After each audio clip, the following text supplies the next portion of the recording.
ancient China, in the state of Liang, lived the wise magistrate named Song Jiu.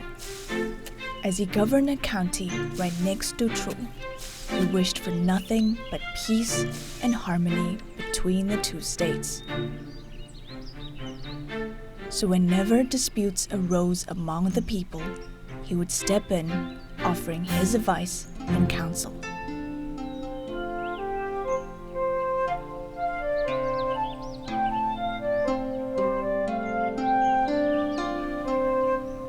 When the planting season arrived, both states set out to grow watermelons.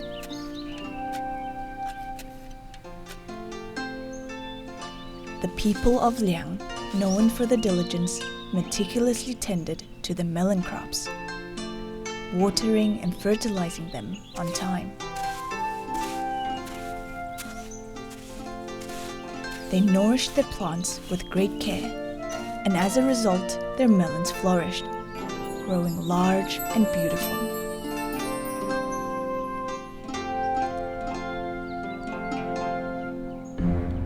However, on the other side of the border, the people of Chu were lazier. They neglected their melon fields, failing to water and fertilize their crops as diligently as the people of Liang did. So their melons were small and withered, yielding a meager harvest.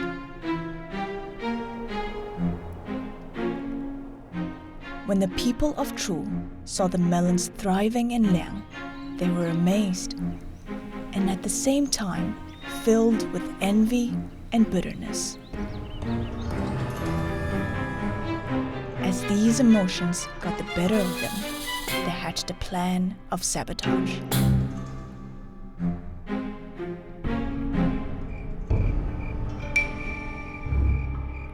Under the cover of night, they gathered together and sneaked across the border. Consumed by jealousy and enmity, they mercilessly trampled and crushed every melon in their path.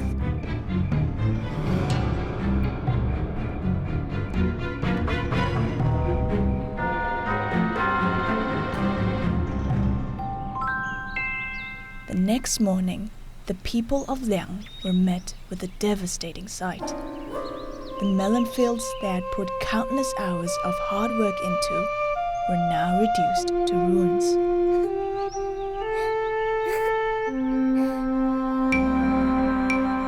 Determined to protect their livelihoods, they decided to keep a watchful eye during the night.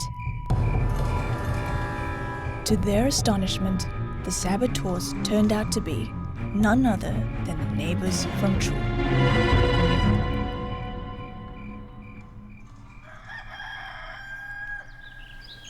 The people of Liang were furious, but instead of seeking revenge, they reported the incident to an officer. But since the officer didn't know what to do, he led them to see Magistrate Song.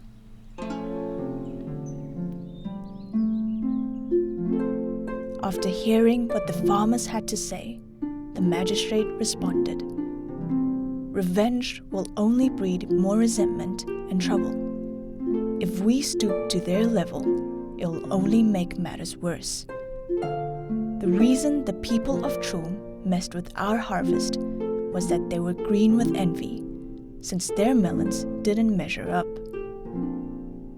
I suggest that we extend an olive branch to them. By helping them grow their melons, I'm sure they'll appreciate our goodwill."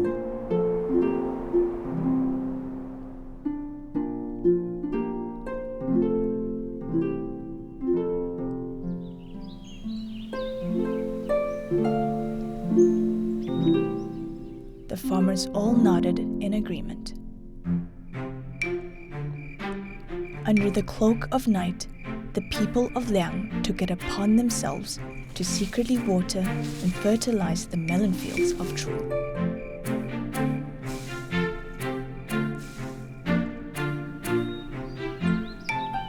As days turned into weeks, the melons in Chu, once small and withered, started to thrive and flourish.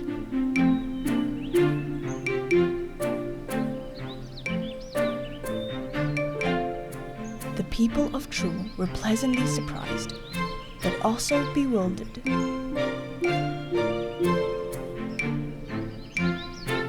So at night, they stood guard over their fields.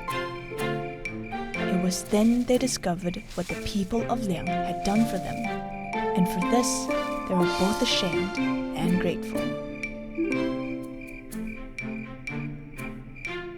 By taking the high road, the people of Liang dissolved the enmity that the people of Chu had harbored towards them. And much like the thriving melons, the bonds of friendship between the two peoples also blossomed.